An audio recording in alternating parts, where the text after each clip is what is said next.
Hello everyone, good morning. We are ready to start our next session. If I can ask our panelists also to take the chairs and the control room to show the slide, please. Thank you.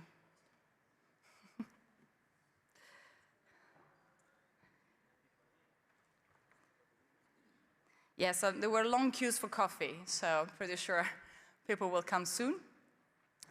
And this is also a very big room. We are not going to show slides, so if you want to sit closer so you have a better interaction with our speakers. Can we have, so we can have Laura here at the first panel here. So Guillaume Constantinos and Ralph. Yes, and then we have our second panel. Enough chairs, yes, for everybody. Okay, Laura will sit in the middle. Laura.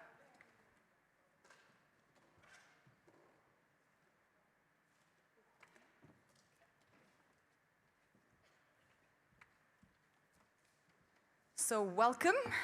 So we have this session around from verified claims to scale action, building the European infrastructure for Scope 3 carbon farming. So as you know, Scope 3 emission reduction and carbon farming carbon removals from agriculture are now critical for corporate decarbonization targets and EU climate goals.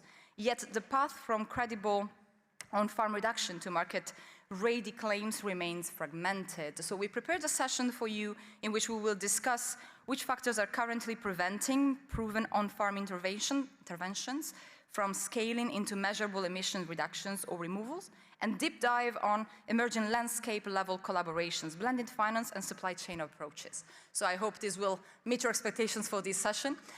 We have a number of speakers for you today, so we decided to divide the panel a bit in two different moments. We'll have our first panelist on that side talking about the barriers that are currently preventing proven on-farm intervention from scaling into measurable emission reduction removals, whereas on this side we will then focus on discussing from greenhouse gas emissions to Scope 3 reporting. So let me introduce the panelists in the order they are sitting. On the very far we have Guillaume Vial, Head of Solutions Engineering at MyEasy Farm. He acts as the bridge between the field and the platform. He is orchestrating cross-functional teams and defining technical strategies for complex sustainability frameworks, such as GHGP, CSRD, and SBTI. And this mission is the same as empowering the agricultural sector with data-driven tools that are practical and they are innovative. Guillaume is also involved in EIT Food Polish landscape, and so we'll talk us through some examples of that experience as well.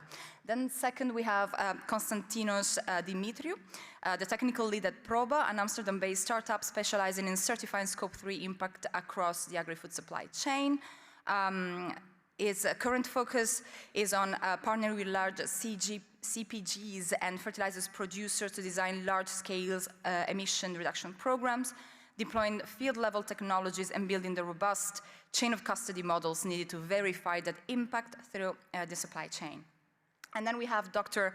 Ralph Rosenbaum, a senior researcher with 25 years of experience on method development for environmental accounting, footprint, and life cycle assessment of products, organizations, and regions. Currently working at IRTA, Institute of Agri-Food Research and Technology in Barcelona. And then on our second panel, our second half of the session, we have Catherine Wallace, Impact Director at the Landscape Enterprise Network, a collaborative landscape program operating in the UK, Italy, Hungary, and Poland. Catherine oversees LANS MRV delivery and reporting since 2023. She holds 20 years of experience designing and managing integrated landscape solutions in Africa, Asia, and Europe. Then we have Dr. Ranveig Guicharneau, Climate and Nature Senior Manager at KPMG Iceland, and she works on climate strategy, carbon accounting, and nature-based solution with a particular focus on land use, agriculture, and MRV systems. So she brings a strong science and policy background to advancing practical, scalable climate and nature solutions across Europe and the Nordics. And then we have Anvita Shrivastava, Climate and Regenerative Agriculture Specialist, and Danone. Anvita oversees MRV systems for tracking carbon and methane progress towards the Danone's 2030 targets and net zero targets, and represent the company in sectoral climate methodologies groups and advances carbon valorization across its agricultural supply chain. And last but not the least, of course, Dr. Helena Black is the Chief Scientist at AgriCarbon and an honorary fellow at the James Hutton Institute. Today she focuses on translating complex soil science into scalable, robust MRV frameworks and on the role of soil management in delivering climate resilience and sustainable agriculture in food supply chain. So we have quite a panel of real experts and to have a great discussion. Myself, I'm Sonia Pietosi, and I will be helped by my colleague Laura Lopez Cortijo. We are from EAT Food, and we'll be moderating this session for you. So we'll start with the first part of a panel. Over to my colleague, Laura. Sorry, control room, can we have the microphones on, please? The microphones of the panelists.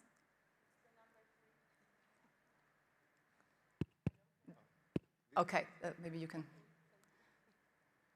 Okay. Thank you. Okay, so thank you for the introduction, Sonia. Let's go straight into the discussion. If many of on-farm interventions are already proven, why are they still not scaling into measurable emission reductions or removals?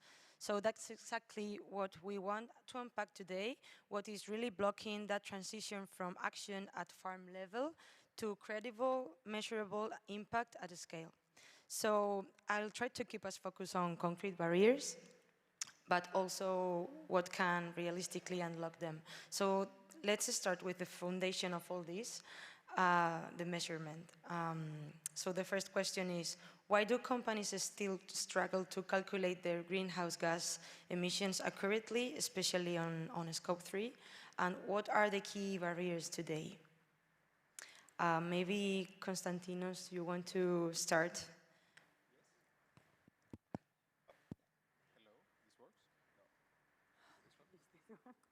Maybe this? Yes. Okay. Hello from me as well. It's a pleasure being here. So thank you very much also for the question. I think it's a very important one because it really sets the foundation of what we are going to discuss in a bit, because it all starts with a proper quantification, right? And companies need to be able to do that verifiably and accurately, at least as much as possible. But to quantify the emissions, I think you need three things. You need, first of all, the method. Secondly, you need the right emission factors or the activity data. And lastly, you need to know what is actually happening on the farm. I think we are lacking in all three of those. So for specific interventions, we're talking about either fertilizer-related interventions or very specific carbon removals, then you need to be specific. And okay, we have some general guidance, but you need to really be diving into the science and get the right methodologies. Being general doesn't really help. The second one has to do with emission factors.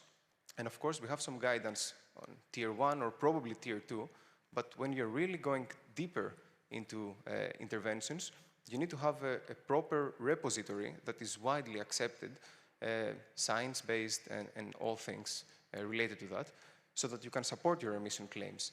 So something like this is not out there, and specifically for specific interventions that companies want to do. So we need to work on that.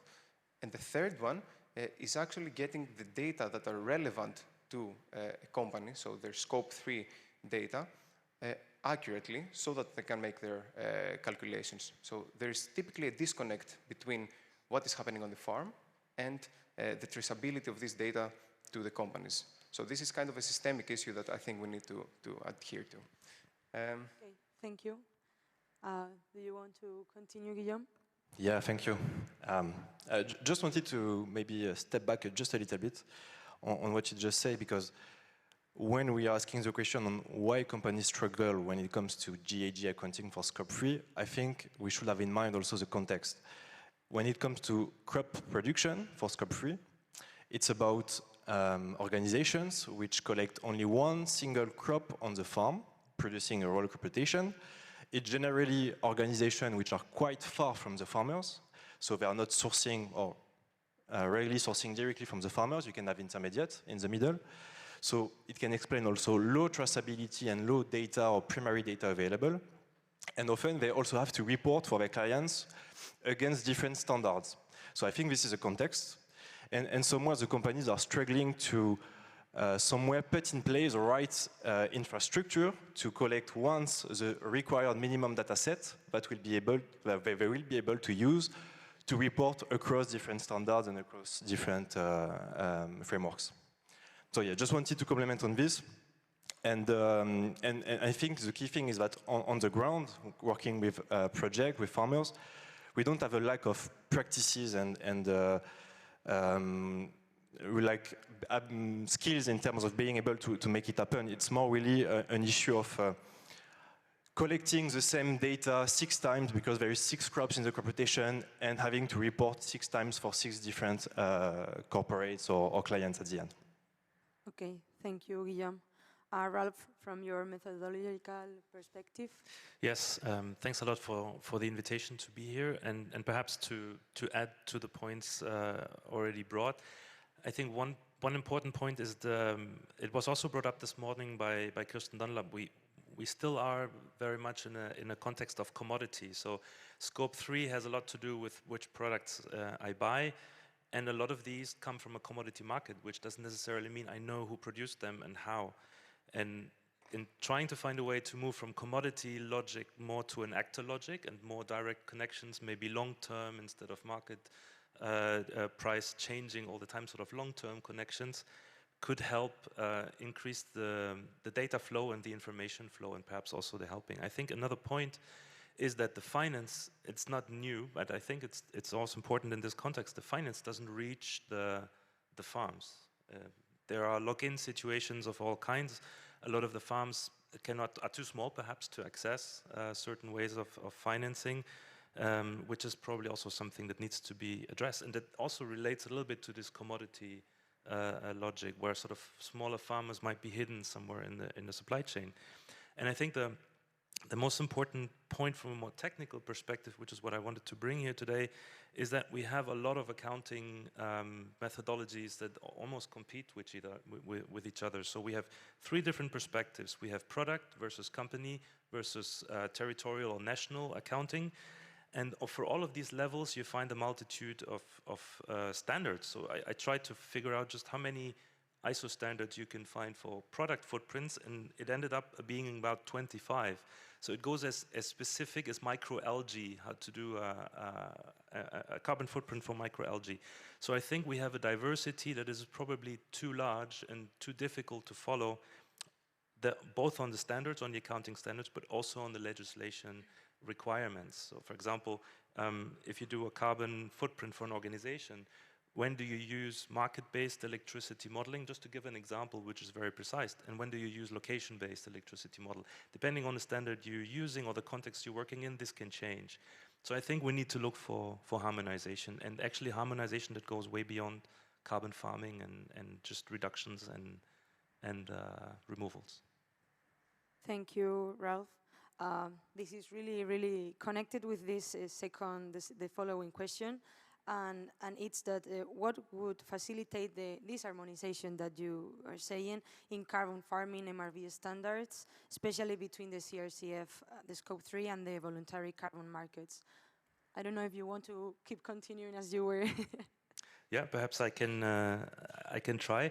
I think there are different levels. One thing is the calculation methodology and the modeling steps that you need, and it's hard to imagine because it seems a very daunting task to harmonize all this. But I think we need to start thinking about it because, well, the way to go there could be like a core calculation standard. There's really no reason why a ton of carbon should be calculated one way in a specific context and a different way in another context. It's just a ton of carbon, either emitted or removed or avoided.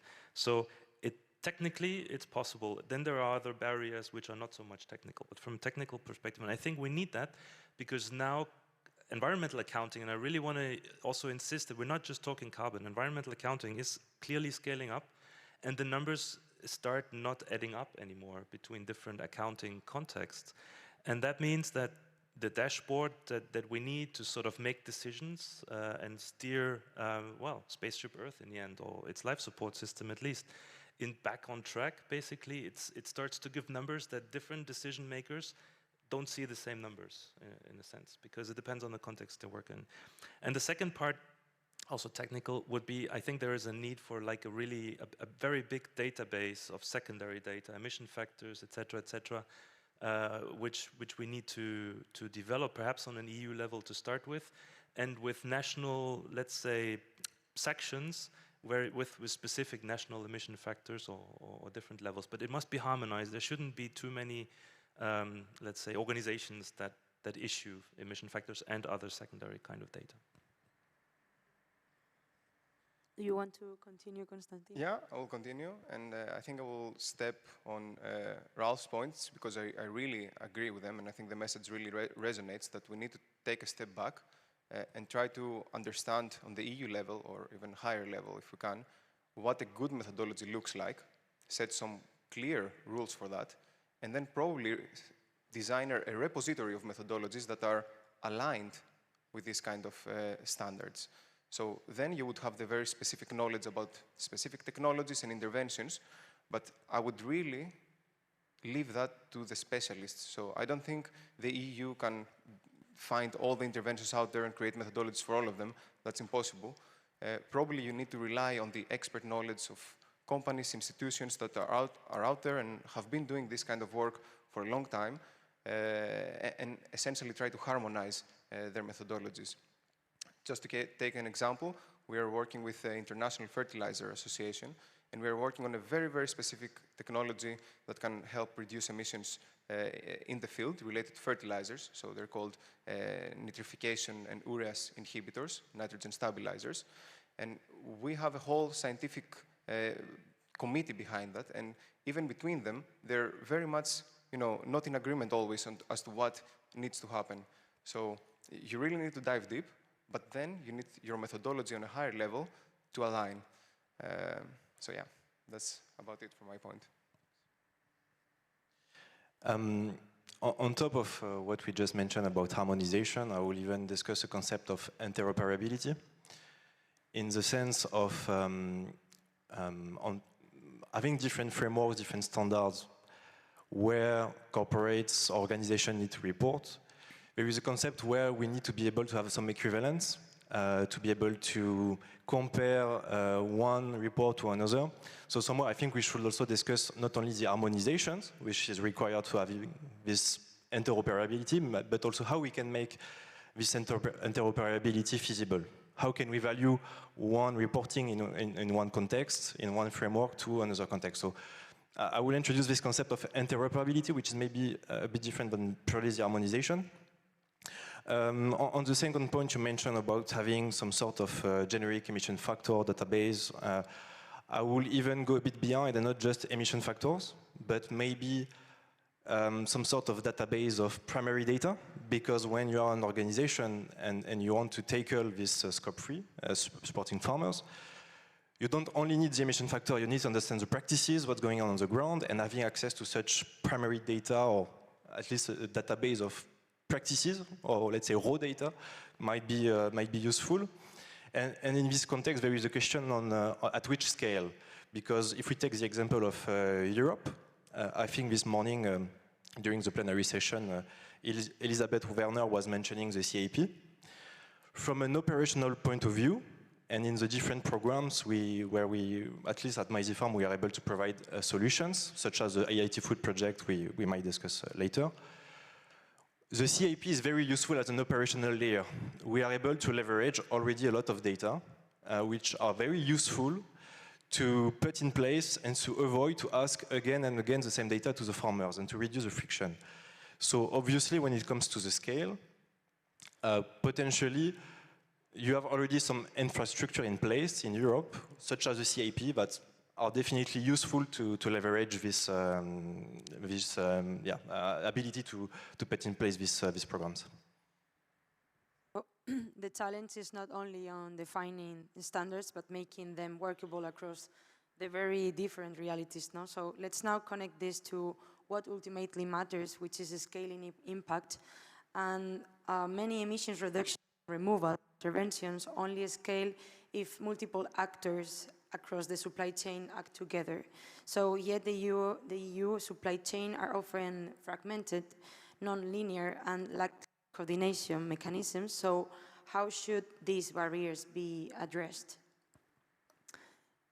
Do you want to? I will answer this question with a concrete example. Yeah. Because today I have the Maize Farm orange jacket, but I also represent a bit the EIT Food Polish landscape, which is an initiative led by EIT Food in Lower Silesia, where there are 4 different corporates of takers, being Bunge, I see in the room, being Viking Malt, Malt Europe, and PepsiCo.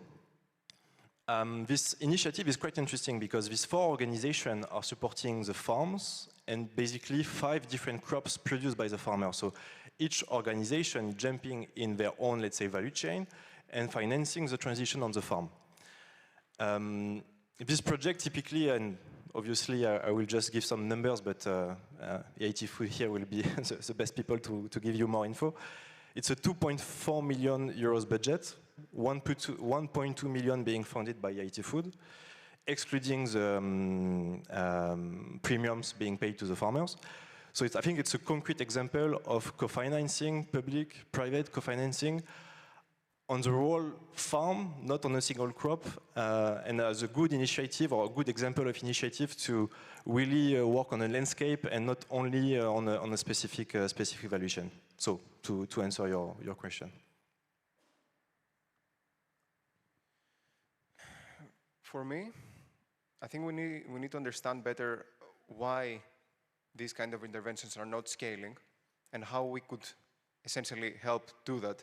So as mentioned in the previous discussions, it's all about demand, creating a demand market, right? And the question is, okay, how do we do that?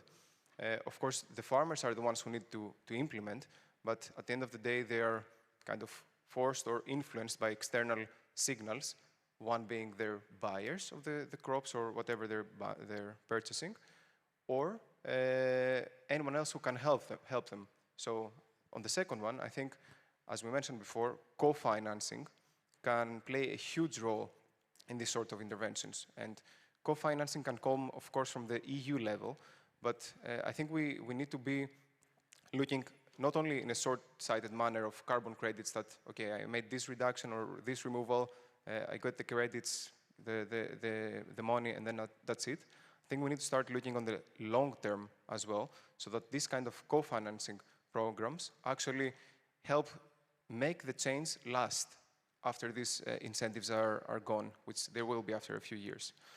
And the second one is, of course, the actual buyers, the food companies, who can help finance. But for them to make a change, it's not only about doing a voluntary action. It has to come from the one who is pressuring them. And this can be, of course, the consumers. And for the consumers to better understand which companies to select that are better positioned to make a change, I think we need more transparency on what is actually happening and what progress those companies are making. So I would say that the EU can play a pivotal role in this one, in having companies be much more transparent in what their emissions are, what progress they're making, so that the consumers can make the right choice and actually, select with their pockets rather than, in theory. Thank you. Ralph, do you want to? Yes, perhaps one additional point. I very much agree with both of you, of course.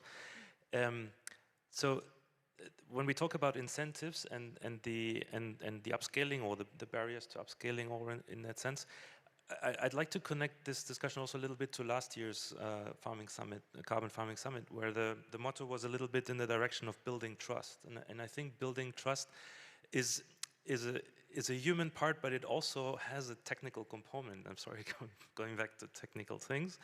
But I think it's the trust in the quantification, because a big problem we have right now is that how do you monetize removals, emission reductions, etc., etc.? And do we really need a lot of variety there? So, point being, we tend, in these meetings here, we tend to discuss a lot, like immediately moving from certification to carbon markets. I think it would be interesting to take a step back and say, let's talk about certification, maybe third-party evaluation, etc., etc. But the way you quantify a sequestered ton of carbon is one thing, and then you can monetize that whatever you want. You can transform it into a credit, go to the offsetting. You can transform it into a low carbon product footprint, sell it to somebody, and then your scope 3 is starting to be decarbonized. You can go for insurance incentives, lower insurance rates, discounted, outcome-based, etc. And behind this is always the same accounting method. And I think that builds trust once we manage to sort of establish this kind of standard, and that means, okay, whatever you do to monetize it, the accounting is what it is, and we start to build trust among all stakeholders, which are also still kind of disconnected because of that. Thank you. So just to summarize this first panel, it sounds like the scaling is less about technology because we are already there prepared, and more about alignment, incentives, and leadership. So just to summarize this discussion, I would say 4 key points, which are: the first one, the data and MRV challenge remain fundamental. Secondly, the lack of harmonization that creates this friction. Third, and incentives and coordination are what unlock the scale. And last, the transparency and the building trust. No, so thank you all of you 3, and this really sets this foundation for the next discussion. Indeed. Now we are going back to focus on practical action in scope 3 value chains, and we would like to start building exactly on this last point. When no single company controls the whole value chain, how do we make scope 3 action happen at scale? Maybe we can start with Catherine. Thank you, Sonia. I'm Kat Wallace from LENS, Landscape Enterprise Networks. Nice to be here today, and good to see more people in the room. On your point, Sonia, about our take on how do we see action and collaborative models come together, I think we've seen a proliferation of lots of regen ag pilots and projects over the years, and they're limited by crop of interest. They're not easily scaled, and impact is limited at best. And most importantly, they're costly to run and administer. And I think if we pick anything from this morning's keynote speech in terms of the urgency to act and to scale, we urgently need those collaborative models where people around the supply chain and landscape come together and work together. And that's what I'm here to talk about, really, to introduce what LENS does. So there's a small number of collaborative landscape models that have started to kind of emerge in the last few years, and that we've just heard Guillaume mention the EIT food one in Poland that's just kicked off, which is great to hear. And LENS is another one of those collaborative models. So what LENS does is that it builds networks and marketplaces between the demand side, so organizations that have material risks in the landscape and a need for resilience to be built in that landscape, and the supply side on the other side, farmers who are land stewards and have a choice about how they manage their land and look after their soils. And we do this in a way that kind of works across the whole farm, across a number of crops. And so all of a sudden you have this kind of critical mass of actors coming together, pooling their funding together. So what that means is, rather than piecemeal, short-lived pilot projects, you all of a sudden start to have impact, long-lasting in time. We do this by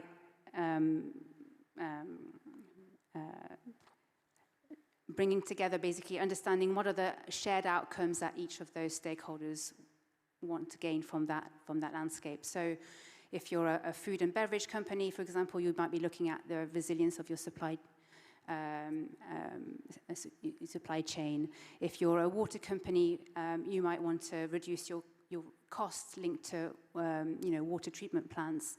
If you're a local council, you might care also quite deeply about the risks that your communities in your local area, are at risk of. So, a flood is another example, and so forth. And by building together this shared understanding of what those risks are and finding mutual solutions, such as land management practices that can tick a lot of those risks. A lot of the funding that lends channels through farmers help regenerate soils, regenerate biodiversity, as well as sequester carbon on farm, and all of those will have beneficial impacts to reduce those risks and address shared outcomes. We do this by pooling funding together. It reduces the cost of participation. So one of the main kind of challenges of single projects is that it's costly to do MRV. We've heard that this morning through other panelists. So by pooling together resources, all of a sudden you can do more and get more robust data. For each of the funders that come into Lens receive their own kind of report and MRV that is specific to their own needs and their own reporting requirements. So if you're a food and beverage company with, and Scope 3 is what drives you to join Lens, you'll get, your Scope 3 LSRS aligned and SBTI aligned report. But if you're a water company, that, Scope 3 isn't material to you, but you'll still get what you care about, which is about, how have you reduced the amount of nitrates being leached into water bodies in the catchment areas of interest. So we can do that. We'll have that flexibility to adapt the data that we report depending on the funders. Since 2021, Lens has dispersed nearly 30 million euros to farmers across our landscapes. That's in the UK, Poland, Italy and Hungary. That's not a small amount. We're talking about tens of thousands of euros going to farmers every year from Lens. So these are not, €40 a ton like we might see on carbon credit markets. These are meaningful, fair support to farmers. Exactly what Kirsten Dunlop this morning was referring to. We need schemes that are long-lasting and are fairly priced to farmers to make a difference. And that's what Lens aims to do. Thank you. Thank you. Reinvik, you want to come in? Oh, hello. So my name is Rannveig, and I'm from KPMG in Iceland, but also work on a Nordic level. So what I wanted to just share, and because I come kind of from the company corporate point of view, we are dealing a lot with Scope 3 actions and reductions. So what we see really that matters for scaling up Scope 3 actions is that when companies, they are working alone, that is really slowing down this Scope 3 action scaling, because as we just mentioned, no one company controls the whole value chain. So to put this into practice, we have the farmers. They are able to promote better farming incentives, but they don't control how their company reporting. And the companies, they want to reduce their Scope 3 emissions, but they don't control the farmers or what's happening on the farm. And then we have all these standards and framework, which are not always fully aligned. So everybody is kind of depending on each other. And this is really slowing down the scale. But still today, we see some examples when companies, they decide to work on shared programs, shared incentives, shared data. And it's when that happens, you really see the Scope 3 actions scale up or happen faster. And an example of that would be, for example, the Sustainable Dairy Partnership. And this is what, for example, the EU Buyers Club could act as an enabler for that. But even though we have this example, it's still the reality today that most companies are working alone. They have their own programs, their own data requirements, their own pilots, their own timelines. And this is really causing a duplication of data and slowing down the process. So that's it from me. Thanks. Anvita would like to go, yeah. Hello, everyone. I'm Anvita from Danone, so maybe just sharing company perspective. So as known, we kind of sit in the middle of a complex supply chain as processors, and we also have pretty strong commitments. We have our 2030 climate targets. We also have methane targets focusing on our dairy emissions. And we've been very actively investing in our focused farm measures as well. And the way we've been doing it is directly working with our farmers and also our partners. So for instance, we have shared programs with Friesland Campina in Netherlands, or we have programs with Leprino in the US, or Ahold retailers in the US. And it's worked because we have shared commitments and aligned incentives, and we've managed to minimize fragmentation by aligning our methodologies. And well, I think there are three key elements which a lot of the panelists have mentioned earlier. So one is having a aligned methodology in terms of what are we measuring, what data are we collecting, and for what purposes, so we don't create siloed parallel systems. And one example, as you mentioned, is the Sustainable Dairy Platform, which was created by dairy sector to collect information in one uniform way. So we are not asking for different data points, and we're all reporting the same thing. And it's been very successful in allowing for these co-investment projects and really fast-tracking decarbonization in dairy sector. Secondly, it's also not just what data we are collecting, but also pre-competitively aligning on how you design the programs. So you align on what are the KPIs you are going to measure, what are the outcomes you will measure. So we all, again, report the same thing and also understand what is the data used for, what is the outcome, and how does it go back to the farmer and to help them be more resilient, which is the ultimate goal. And lastly, it's unlocking co-financing opportunities, so allowing blended financing systems or co-investments, whether it's premium pricing, but just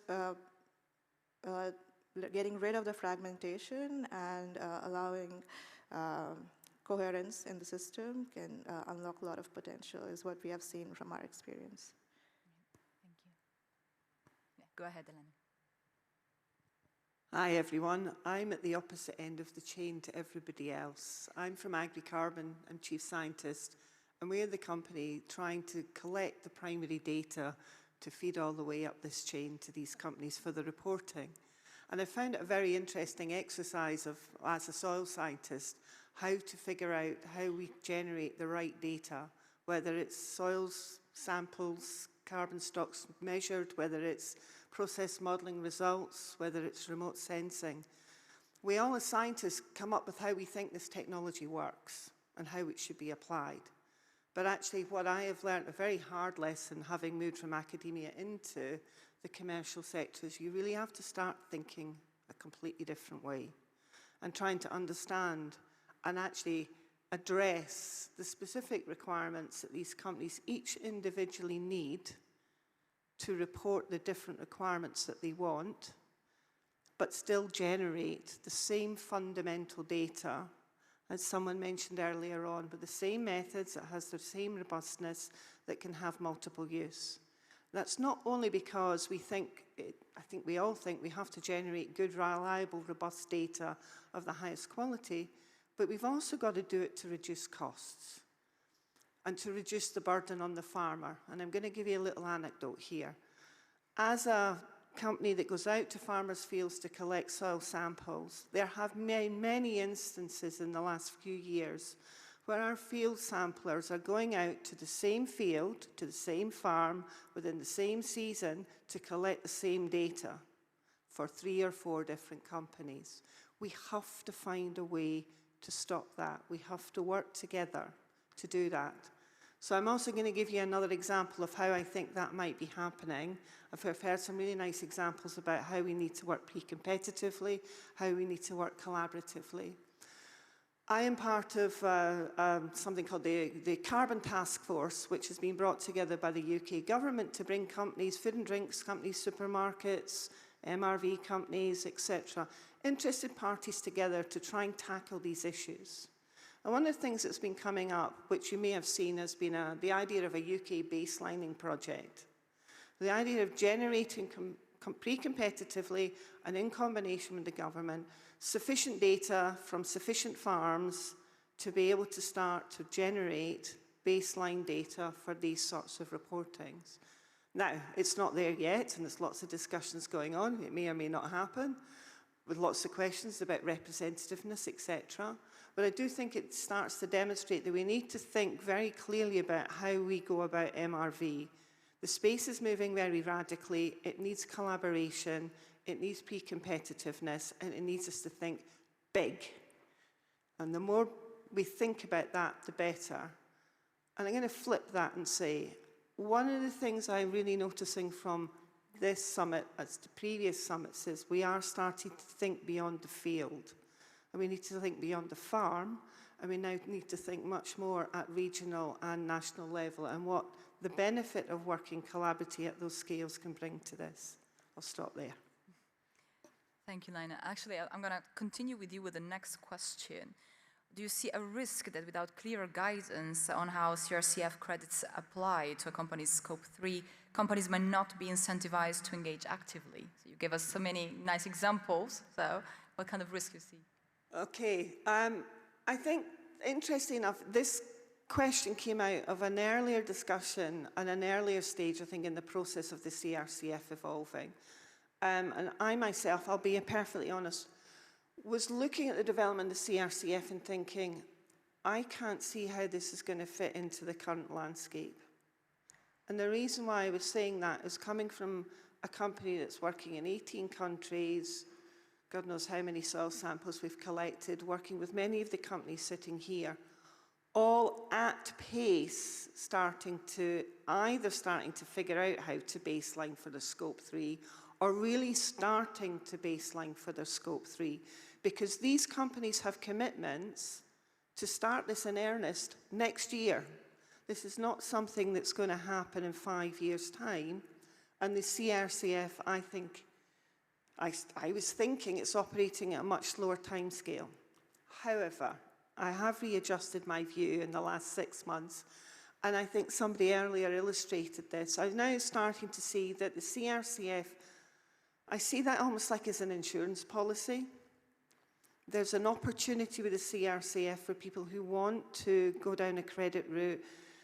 That opportunity is there. But it's this idea of stacking finance to make everything affordable in the transition to regenerative farming. I do not see it as being the primary driver at the moment, and the reason why I say that is 85% of farmers supply into a supply chain. So the primary requirements for them is going to be MRVing to meet Scope 3 reporting, not MRVing to meet voluntary carbon credits. But it's there, it's an opportunity, it's a finance opportunity. There may be bits of land and farms that won't be under Scope 3 reporting that could go to VCM. It may be down the line in, say, 5 or 10 years' time when farms are at net zero, there's an opportunity to sell to VCM to credits, and CRCF has set that up. So as I say, my own thoughts on this are evolving as the whole market evolves. Stop there. Thank you, Rem. Reinberg, I see you nodding. Do you want to go next? I was just really agreeing. Yeah, but then I can just say add a little bit onto that. But as I said, I was really agreeing and nodding my head. But anyway, so yes, I think there is like a clear risk, but it's not because companies, they don't want to act or they're not ambitious enough, but it's also because they're not sure how to report their Scope 3 reduction activities. Because as the CRCF is at the moment, there is no clear guidelines regarding how to report Scope 3 emissions. And this is causing the companies to be really uncertain, and they're like, okay, so, but will our actions then be recognized or certified or what? And this causes the companies to like totally slow down. and go into pilot mode, or, and this is what we see a lot, at least in Iceland, and there are some other examples in the Nordic countries like Finland and Norway, is that they just go rather into purchasing carbon removals from somewhere else. And it's not just a bad thing. I mean, it's always a good thing that a company is supporting or investing in carbon removals anywhere in the world. But this still takes away investment in their own value chain or supply chain. And this is, this whole summit here is about also how do we get companies to reduce their Scope 3 emission, because they are under pressure to do that, but they don't have clear guidance on how to report it. So I think that is a fundamental problem today. Thank you. Yeah, I agree with all the comments so far. Well, I would like to add the point that, so a lot of us have already been investing for a very long time towards our targets, and these are SBTi 2030 targets, and we follow certain standards like GHG protocol. So it's important to also acknowledge all the effort in terms of actual project implementation by farmers and investment that's gone down in the past few years, and ensure there's a place to recognize them in the CRCF methodologies and system. There also needs to be a very clear and explicit guidelines about what counts towards Scope 3 versus what is simply a tradable, market credit. It's a very gray, blurry line, and and companies need to be very, very careful about what they claim externally, which is what's making them pause a bit, and they are waiting for more clarity on where they can claim and what they can claim in a very credible and scientific way without, any risk of double counting, while ensuring co-claiming. So it's just clarity on who gets to claim what, and on top of it, agriculture systems are not straightforward. You often have on the same piece of land different commodities which are not purchased by the same companies. So who gets to claim what, who is financing which part of it, how do you allocate and attribute emission when you have different co-products coming out of the same piece of land. So there is a lot of unclarity, not many answers, and or rather maybe people are just coming up with different answers. I don't know which is a bigger issue, but that is causing a lot of confusion. And the CRCF could play an important role, like they can be somebody who can form an overarching kind of high-level guidelines where different standards can feed into, but at least we have one framework to look at when it comes to these systems. Thank you, Mita. Catherine, would you like to add something? Yes. Thank you. I was just going to add, so basically, CRCF, it doesn't operate in a vacuum. There's all these other suite of standards and frameworks that are in flux, right? And the new guidelines are coming out. A lot of you in the room will be familiar with the land sector removals standard that came out about 2 months ago. Before that, in November, we had the corporate net zero standard that came out in November 25. Still expecting new guidelines issued by the CRCF, the LSRS later this year. And then on top of that, then the regulations from the CRCF around certification methodology. So we're really in a period of intense flux in terms of what is good enough for how to quantify and measure, and all the different quality criteria that matter to reporting good quality outcomes. So I think we need to acknowledge that maybe there won't never be just a single framework where everything's harmonized, and that's okay. But I think signposting the connections and correspondence between these different standards would be helpful. So maybe that's a suggestion here to say, look, if you want to, look at encouraging more finance and stacking of finance, the opportunity to have what I think was mentioned earlier by panelists around, offset mechanisms. How do we use a CRCF for that? If you're, on the other hand, you want to do insets and Scope 3, how can the CRCF be used towards that? So having a bit more kind of signposted guidance on that would be helpful. Thank you. One last round for this part of the panelists of the panel. What is the main priority to scale Scope 3 driven carbon farming projects today? Who wants to start? Anvita, would you like to start? Who wants? Okay. Well, I think the main priority is to build resilient and competitive farms and be prepared for what's coming in terms of climate change in the future, but also make sure our farmers remain competitive with everything. And and for that, what's needed is essentially, well, having a minimum shared infrastructure. And yes, I agree with you, like we can't have one grand standard which addresses everything.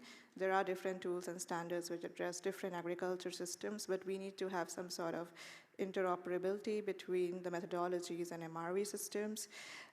We need to allow different players to share the financial risk and also the cost when it comes to implementing MRV systems and data collection. It could be satellite imagery, data, remote sensing, whatever it is, but it's very, very expensive at the moment and also a big hindrance. And and I think just encouraging pre-competitive alignment on everything through sectoral participation would be super helpful. So just setting the direction, right direction, and avoiding fragmentation, and also just de-risking the transition towards a Reg Ag practice. If I can ask you, Anvita, you mentioned before also your experience with this landscape and value chain projects. Who should start first? Who needs to act first to unlock progress along all the value chain players? What has been your experience depending on the project you engaged? Yes, it's a good question. Well, I would say it's not just one player who needs to act first, but it's a group of 3-4 players. So it starts with standard-setting bodies, which we follow, like it could be SBTi, GHG protocol. They all need to interact with each other. It should be policy and regulatory schemes which are coming up, whether it's CRCF or other EU Commission directives, and making sure they interact and align with what's happening in the corporate sector. It's the tool providers and data providers to make sure, we're not complicating things, not increasing the data burden, but making things simple. And of course, the corporate players, companies to incentivize all these transition. And I think lastly, also farmer organizations, NGOs, to represent farmer interest in the right places and make sure their voices are also heard in all these discussions. And we're not just making standards which are completely impractical. Thank you. It sounds like everybody's his own role. Thank you very much. Who else wants to come on this one? So the main priority is to scale Scope 3 driven carbon farming projects today. Yeah? Who wants to take this one? Benvik, go ahead. The question that you just answered, right? Yeah, I think that the problem, but we have been, I think, repeating it quite often in the panel, and we all agree, is that both companies and farmers, they're all acting under multiple systems at the same time. And that is the problem. And often one can see, for example, in Europe, there you have a farmer and they are maybe providing data to different companies which have different programs, and then there's maybe a national scheme like in Iceland which has the requirements, and then there are some pilot studies that are designed and want to align with CRCF. And as you can imagine, this is creating like a lot of work for the farmers. They're providing the same data, but slightly different way for everyone. And it's really expensive. It gets really complicated, and it costs too much risk. So often, and we see it in the Nordics, that farmers, they are like, they kind of back down. And so that I take another example in Iceland. Now at KPMG, we are really trying to work with the Farmers Association of Iceland, which is like funded by the government, because they really want to go more into carbon farming practices and align with, for example, the CRCF. But agriculture in Iceland is Arctic. It's only for 3-4 months of the year, and we don't grow that many things, and so forth. And they don't have, much money between their hands, as we say in Iceland. So they are like, can you help us? And then we are trying to get the corporate to work together and work with them and invest in them, because they need the initial capital flow. But they find that all the rules are too unclear and still being decided on, and that the European frameworks are always changing. But anyway, we are in the middle of that negotiation at the moment in Iceland. Thank you. So I'm going to raise two things that I think are related to all of that. And one is the realization that we cannot sample everywhere, we cannot monitor everywhere.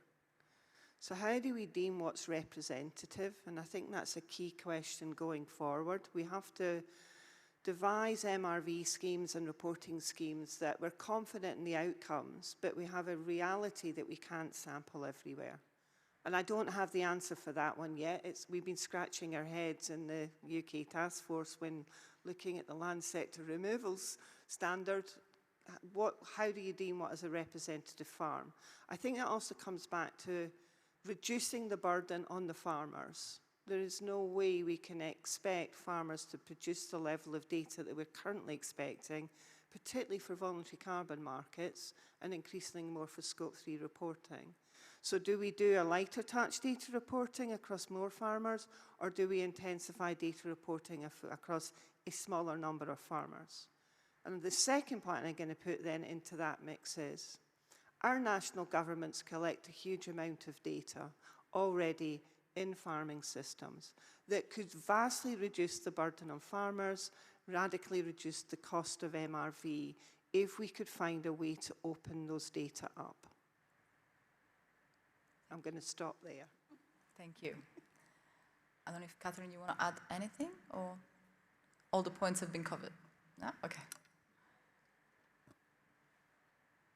Thank you. Actually, maybe your last point, Helena, reminded me of a practical example that's happening very much of that notion of where a national entity, I think in Ireland, with Chagas, is actually using a lot of data that they collect anyway to pre-populate into their AgNav, is their kind of carbon calculator. And so there are examples, maybe best practice examples of that happening already, and I think it'd be a good idea to maybe dive into that a bit more and to work collaboratively with those where you have public interests and national interests working together. So there are ideas of how it could work.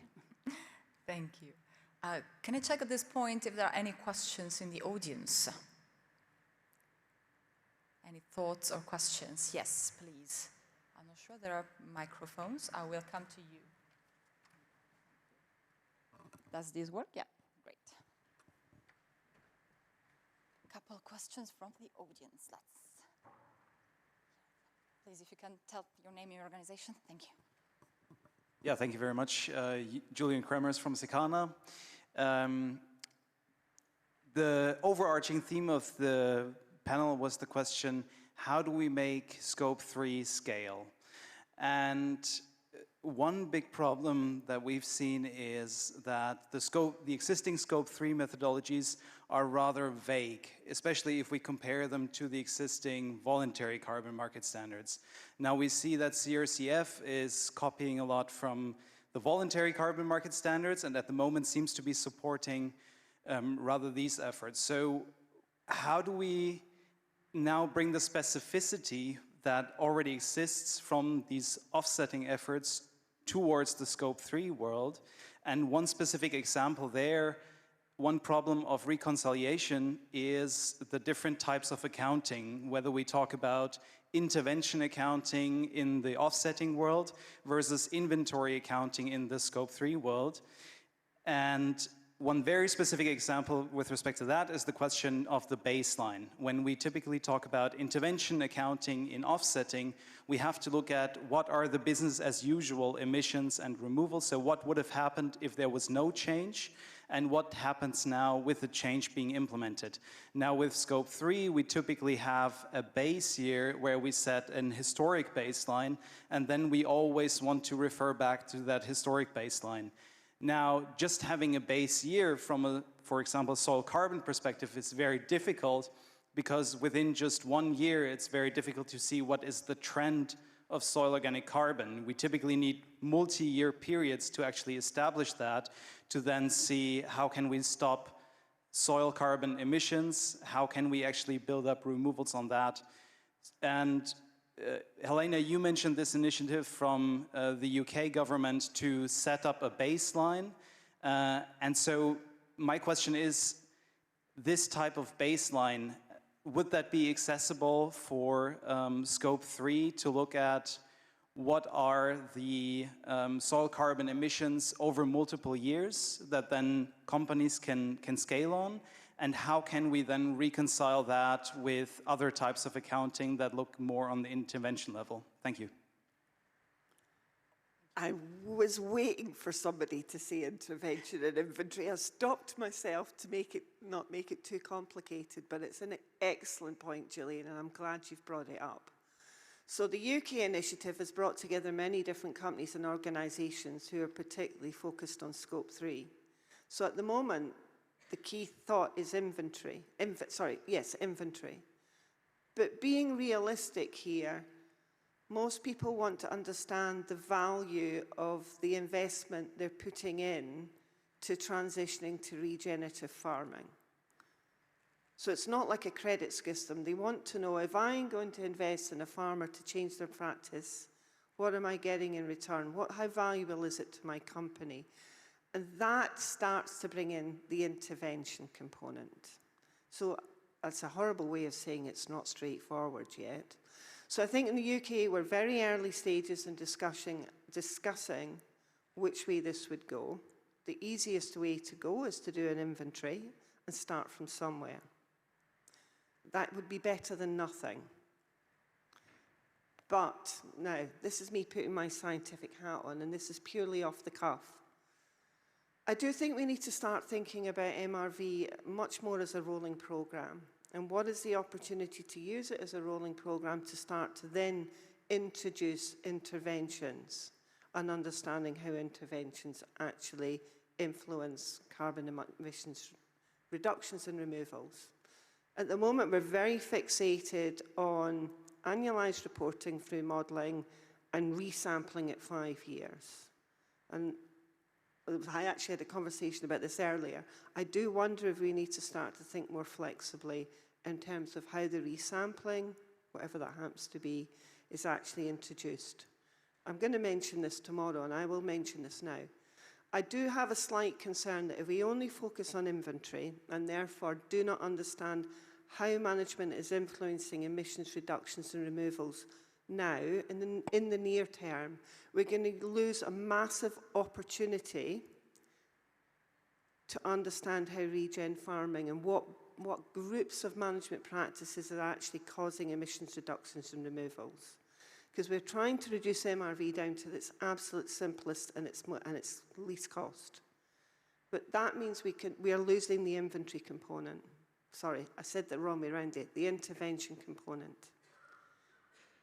There is a question about whether short-term investment in the next 10 years to understand how interventions are actually influencing emissions reductions and removals would be extremely valuable in the longer term to reduce MRV costs by improving models. Because we use published data on single interventions to drive our modelling processes that basically underpin our reporting. We have very, very little data to tell us how regen farming is going to change emissions reductions and reporting. And it's important to remember that regen farming is a flexible mix of different management options. And it will necessitate that into the future. Farmers must have the flexibility to adapt. We must give them the opportunity of multiple management practices. Our modelling systems cannot handle that at the moment because they don't have the results to be able to drive the models. I will leave that rant from me now. Thank you, Lena. Anybody else would like to take this one? I'm also looking at our first panelists. Ralph.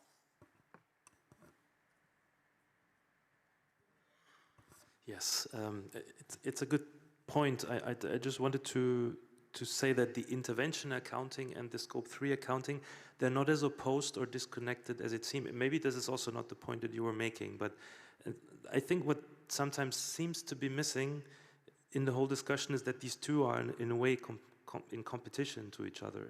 If you do intervention accounting, you think about offsets and then you sell off your sequestered carbon, basically. Your product is not a low carbon product anymore. And I think this is the connection between the two worlds. If you go for offsetting and intervention accounting, your product remains a standard carbon level product. You're not decarbonizing any supply chain, you're not decarbonizing your farm, and you're not decarbonizing the scope 3 level of your client, basically. And this seems to be often forgotten. It seems to be like the elephant in the room. For me, it sounds a bit like stating the obvious, but it's important to be clear about that. If you go for offsetting, you lose all your carbon benefits. You sell it to Microsoft or Apple. In your own supply chain that you are part of, there is no decarbonization happening. So decarbonization of supply chains is in direct competition with that. And this sounds bad, but I think it's good because in the long run, if carbon markets, voluntary carbon markets start to work actually and prices increase for whatever reasons, because some companies cannot reduce, in other sectors, cannot reduce their emissions, the chance is that this will compete with insetting prices. Insetting prices is more based on product primes and how much do you pay as Danone and other companies for the products you buy from your suppliers. And you will be sort of at some point, the ideal world from a marketing perspective would be that the farmer would be thinking, should I go for offsetting or should I go for low carbon product, selling them and decarbonize myself, decarbonize my client and have a low carbon product?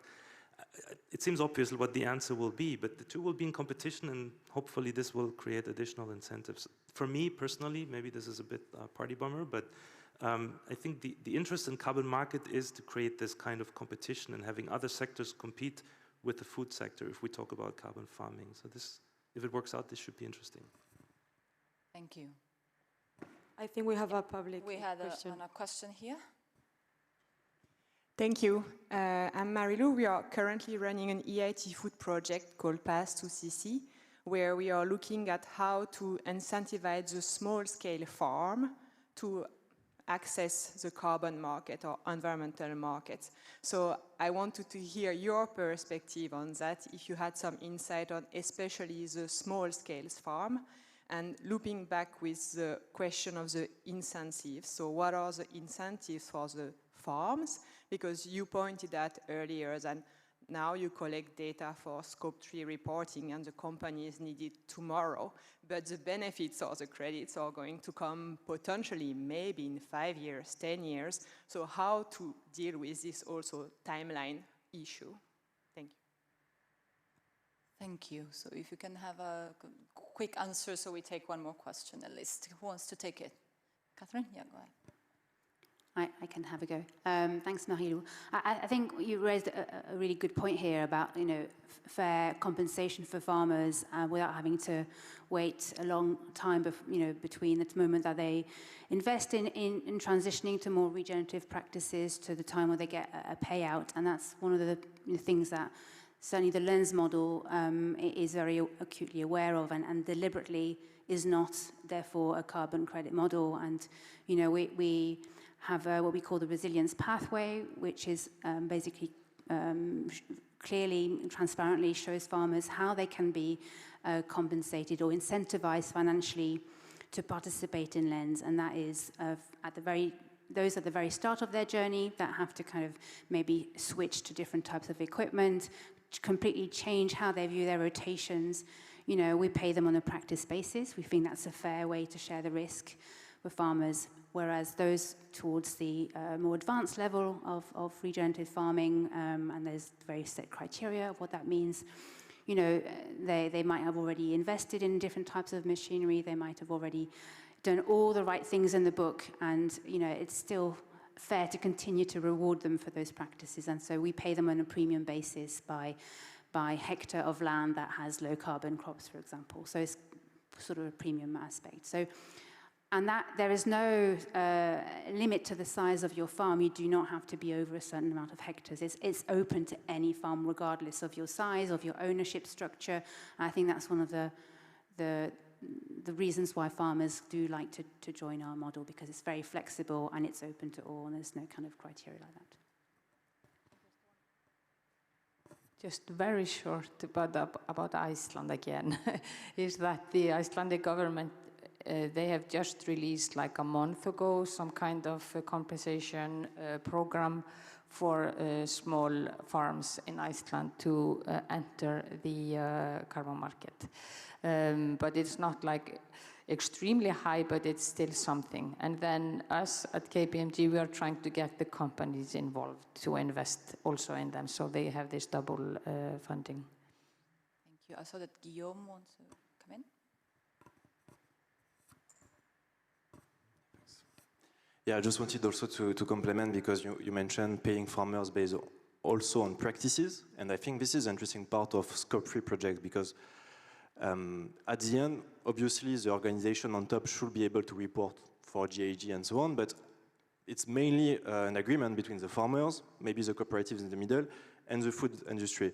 And you can definitely have different types of models. I know in the EIT Food Polish project, there is a 30-70% ratio for practice-based and outcome-based payments. So I think that's the interesting part of being able to work with Scope 3 projects.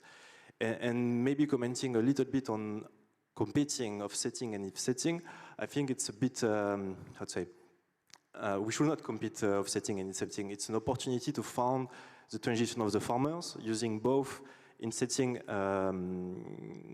finance and offsetting finance.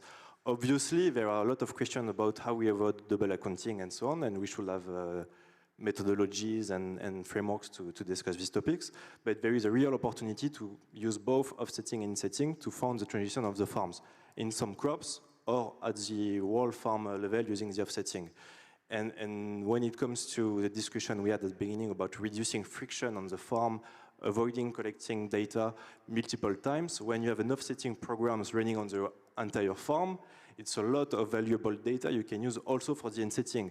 And there is a clear infrastructure that you can put in place to co-finance using insetting and offsetting the transition of the farms, which at the end is a goal. Thank you. Let's take another question here. John Gilliland, I chair an EIP operational group called ARC0, a group of farmers on a journey towards net zero. I just want to come back to the comment about insetting versus offsetting, and also trying to get a transparency in carbon price. I've had the privilege of going to Australia to look at the clean energy regulator and the Australian carbon credit units. The benefit of their system out there, and they are quite a bit further ahead than us in Europe, is that as a farmer, I can put my carbon credit either way, but what I get is transparency in the price setting.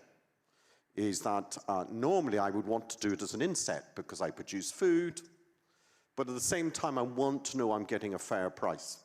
And so being able then to be able to play offsets against insets means then when I do make my decision, I know I've got the best decision in the marketplace.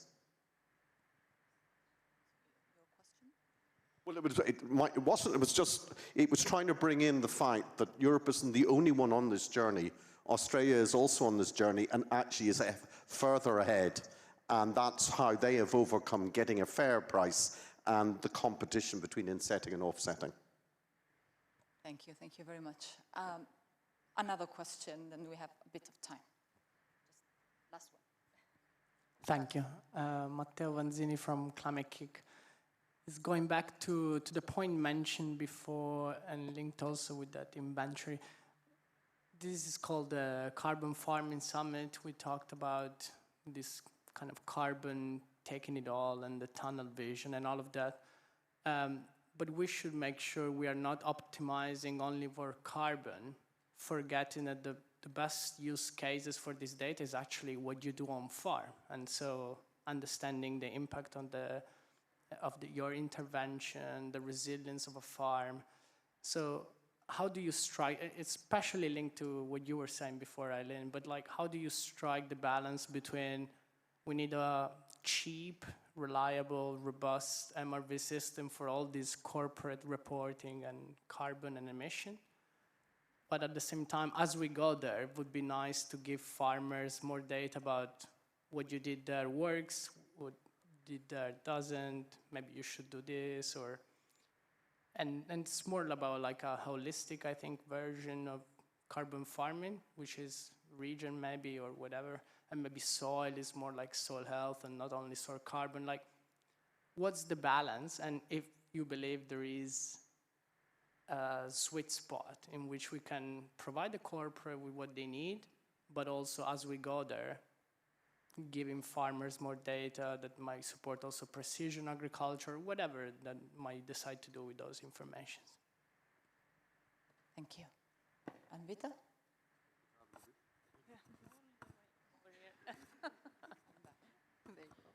Thank you. Yeah, I think it's a great question. And the way we approach this in Danone is we focus first on building resiliency for farms. So what we do is for each of our direct sourcing for fresh milk in different countries, we do a country-level diagnostic in terms of what are the climate risk and what is the level of, what are the farm practices in each of those countries, and what are the key KPIs we need to focus on. So it could be maybe in one country we have soil degradation, so we need to focus on soil health programs. Maybe there is water management issues, so we need to focus on irrigation. Maybe in some countries we have herd productivity is great, but then there is zero feed autonomy, so we need to help farmers with feed production and make sure they have more feed autonomy in the future, and feed sourcing. So that is the very first step, that we do a very intense farm-level diagnostic where we speak directly to the farmers through our local teams, and we also get support from technical advisors such as biospheres, or we work with local universities, and we also then arrange trainings for farmers through, like for instance, we partnered with Cornell University in the US, so they actually understand what is the importance of all these different KPIs we are mentioning and what is it that they need to focus on. And that helps them identify the practices that they would want to implement to essentially maintain their productivity level or increase their productivity level. So that is the core of our farm level strategy. And when it comes to carbon, that's almost as a co-benefit when I'm talking about carbon removals. So it's automatically a co-benefit to your improved soil health or improved farm practices. And the way we balance it out, the sweet spot is we assess, okay, where do we want to invest in MRV and meet all of these very complicated GHG protocol requirements where the cost makes sense. So if the project is big enough, then the cost makes sense, but if it's very small, maybe we focus more on resilience piece and focus on carbon elsewhere. So that is an example of how we do it, and we try to incentivize using different measures, whether it's a cost production model or co-investment or helping farmers with technical implementation and trainings. And, but the core focus is always making sure the resilience piece is at the center of it, and other aspects like carbon removals, they are seen as a co-benefit, and yeah, and we then decide where we want to invest and how much we want to invest.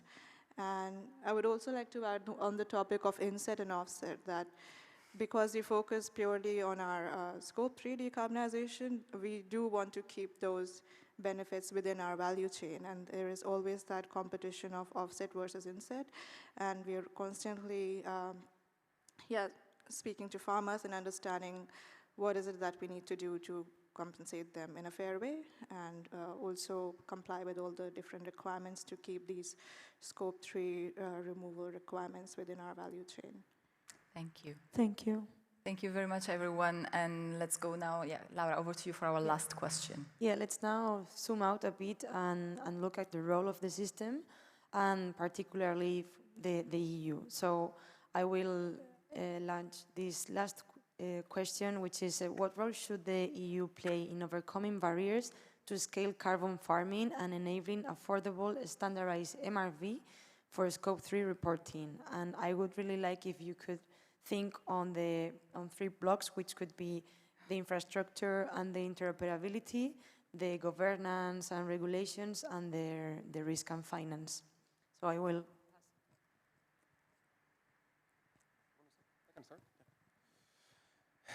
Okay, that's a big one. I think 2 minutes. I'll try. Please scream if I Just go over. 1 minute. 1 Let's minute. go very much. What are your, your thoughts around the EU role? Yeah, listening to this whole conversation and the questions, it came to my mind that there's a big paradox around here. And the paradox is that we have big goals. We know the problem from the inspirational speech. It was very nice. We know that we need to act now and fast.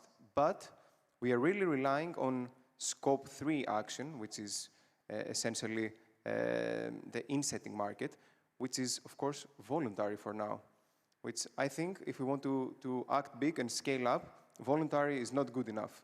So if we are here to recommend something to the EU, for me, we should really try to force those players who have the strength and the ability to act, mainly downstream players, food companies, and you can do that either with, of course, the carrot or the stick, so you can give them incentives, or you can push some regulations. So if you want change to happen, I think this is where you should focus. In 1 minute also? Yes. Okay. So we need to reduce frictions when it comes to data collection. How can Europe or EU, help? Maybe by avoiding to collect the same data several times. Maybe there is a way to value what's in place, like CAP or similar systems. We need to reduce friction when it comes to, let's say, measuring, modeling, calculating. So obviously putting in place the right frameworks and methodology in this aspect. And we need to reduce friction when it comes to reporting, because you need some interoperability between the biofuel industry, between other type of industry. You have different reporting requirements. So you need some interoperability, and you need to be able to manage these different types of questions like allocation and so on. And we need to put in place this, the answer for this. So somewhere we need and we probably already have the right science, the right technology to make this and to provide these answers. We need to build this digital infrastructure, I think, that will allow to reduce friction on the data collection, on the calculation, and on the interoperable reporting, basically. Thank you. In 1 minute. Next. Yes, so I think in terms of infrastructure and interoperability, we are on a good way already in the EU, I find, with the on-farm compass, for example, and the principle of ask once and reuse data. I think this, for now, it's a strategy, but once this takes shape and actually happens, I think it goes in the right direction. So minimum burden for farmers, and then maximum use of the data we generate. Also, the common shared data space is something that increasingly is part of the strategies in terms of data management on EU level, way beyond just what we're discussing here. But I think this will also help. So sharing data will also, in a sense, contribute to harmonization, and everybody who does an accounting uses the same data. That's kind of one of the essentials to get to the same result. In terms of governance and regulation, I think the EU is both a player and a player that advances, but also sort of a bit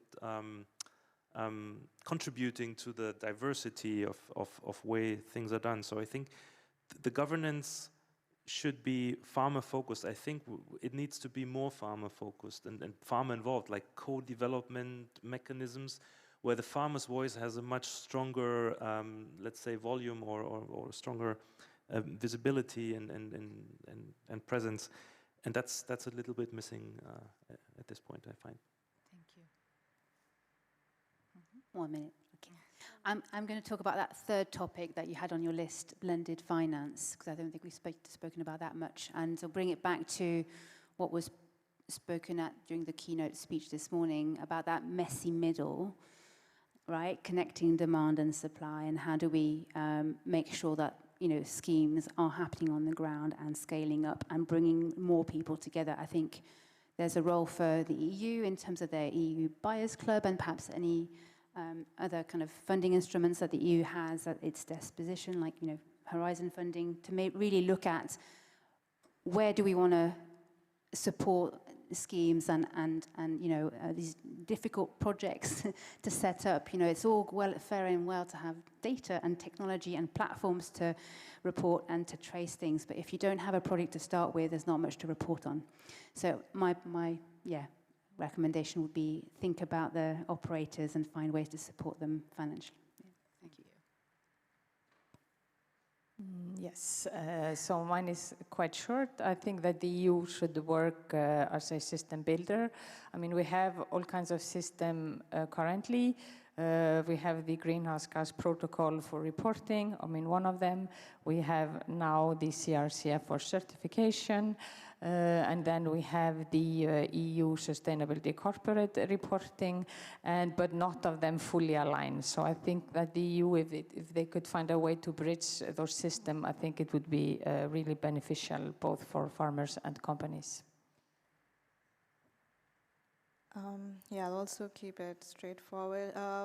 Well, the EU can be a big enabler to, do everything that's been mentioned so far and keep things simple, alignment of methodologies, using data that's already available, reducing the data burden on farmers, and also enabling through financial incentives, but also technical support to scale these projects.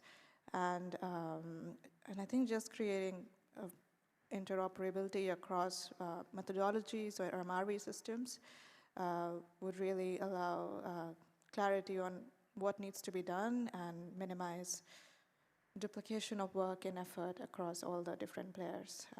Yeah, so essentially, I guess in short, just providing more coherence and clarity and not rebuilding the wheel, but utilizing what's already been done and yeah, providing the right direction. I don't think I can really add an awful lot more to what everyone else has said, so I'm going to add something slightly different. I do think there's still a role for there is a role for the EU and Europe, particularly into providing farmers good guidance about how they make choices when it comes to operating in Scope 3 and VCM world. And I do think that I get asked a lot of times, what does it mean when they say their data coming back from these reporting? What does it mean? What choices do I need to make?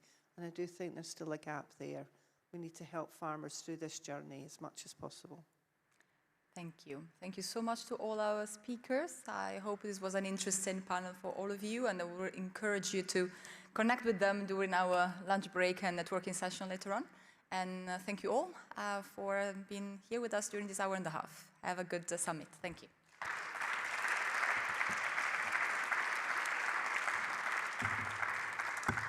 Thank you.